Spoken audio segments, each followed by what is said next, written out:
Mga kababayan, lindol na naman. Pero ang mas nakakagulat, may isang malaking tanong na muling bumabalik sa usapan. Handa nga ba ang Pilipinas kapag may malalakas na kalamidad na tumama sa mga lugar na halos imposible nang marating? Kamakailan lamang, niyanig ng malakas na lindol ang Sarangani at ilang bahagi ng Mindanao. Dahil sa epekto nito, maraming kalsada ang nasira at naging hindi na madaanan. Sa ilang lugar, halos naputol ang koneksyon ng mga komunidad sa labas. Ang tanging paraan para makapaghatid ng tulong ay sa pamamagitan ng dagat o himpapawid. At dito pumapasok ang isang napakahalagang tanong. Bakit nga ba kailangan na ng Pilipinas na bumili ng Chinook helicopter?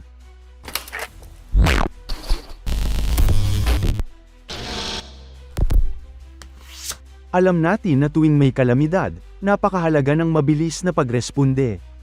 Hindi pwedeng maghintay ng ilang araw bago makarating ang pagkain, gamot, tubig, at rescue teams. Sa mga unang oras matapos ang isang lindol, bagyo, o pagputok ng bulkan, bawat minuto ay napakahalaga. Sa kaso ng Sarangani, nakita muli natin ang kahalagahan ng pagkakaroon ng malalaking helicopter na kayang lumipad kahit hindi na madaanan ang mga kalsada. Sa kasalukuyan, may iba't ibang uri ng helicopter ang Armed Forces of the Philippines, ngunit karamihan sa mga ito ay may limitasyon pagdating sa bigat ng kargang kayang dalhin. Kapag malawakang sakuna na ang pinag-uusapan, kailangan ng mas malakas at mas malaki.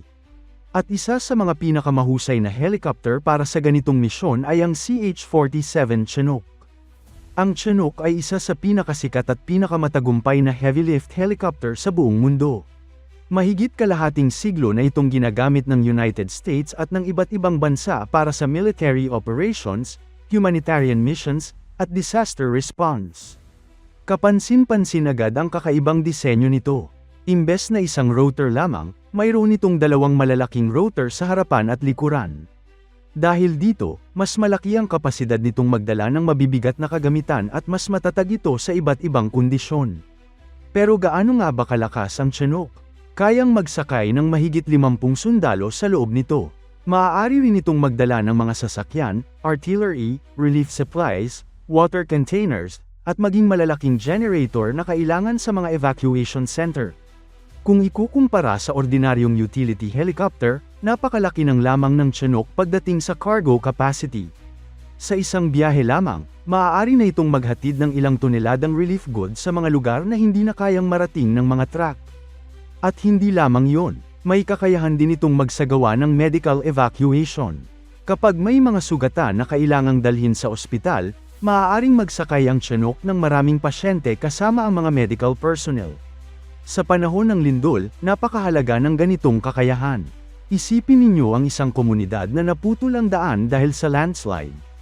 Walang makapasok na sasakyan. Ang mga tao ay nangangailangan ng tubig, pagkain, gamot, at agarang tulong. Kung may Chinook ang bansa, maaari itong lumipad diretso sa lugar at maghatid ng napakaraming relief supplies sa loob lamang ng ilang oras. Hindi na kailangang maghintay pa ng maraming araw. Sa katunayan, maraming bansa ang gumagamit ng Chinook bilang pangunahing sandata laban sa epekto ng mga kalamidad.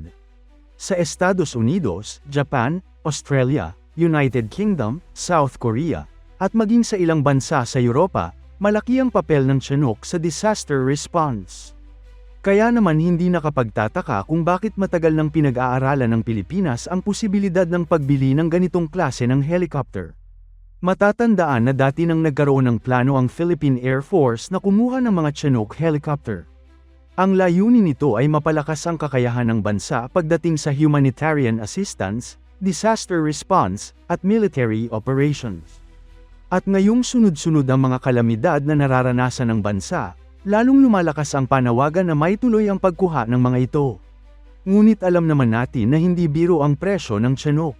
Isa ito sa pinakamahal na helicopter sa buong mundo. Kaya naman mahalaga ang suporta mula sa mga kalyadong bansa, lalo na ang Estados Unidos. At dito naman pumapasok ang tinatawag na Philippines Enhanced Resilience Act, o mas kilala bilang PERA Act.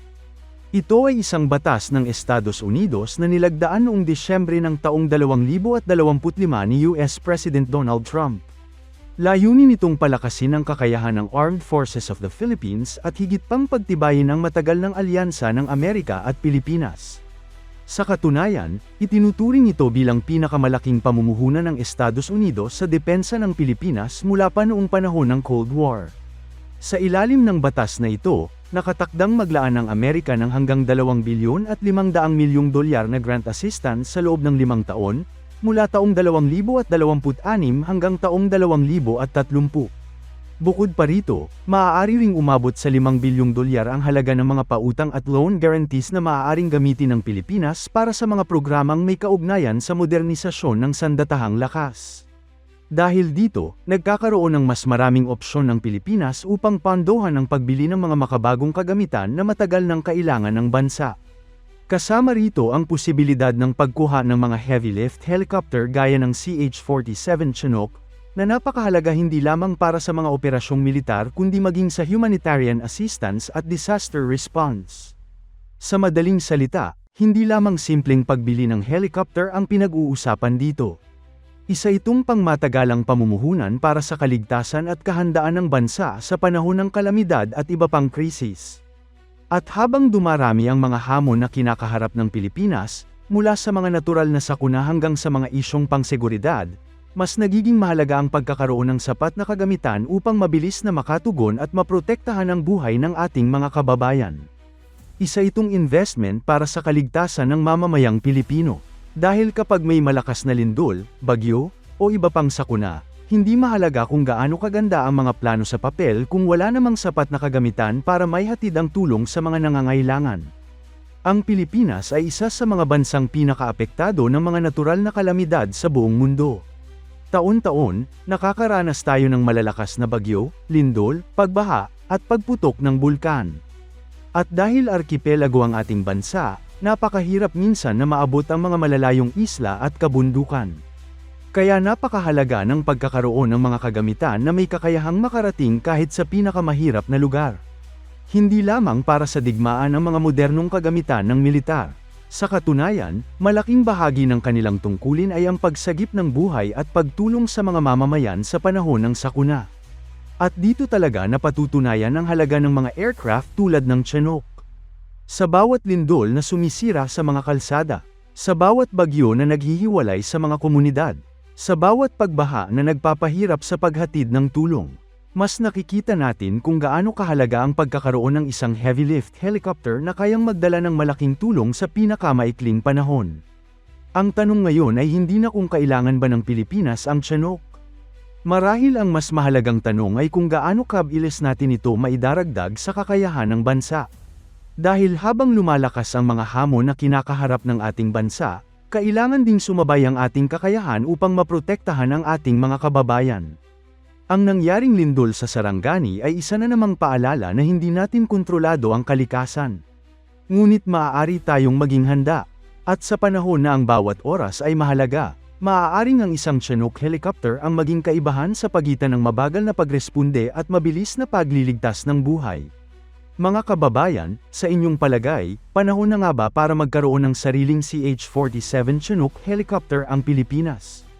Ibahagi ang inyong opinyon sa comment section, at kung gusto ninyo ng mas marami pang balita tungkol sa modernisasyon ng Armed Forces of the Philippines, huwag kalimutang mag-like, mag-subscribe, at pindutin ang notification bell para lagi kayong updated sa mga pinakabagong balita tungkol sa ating sandatahang lakas. Maraming salamat at mabuhay ang Pilipinas!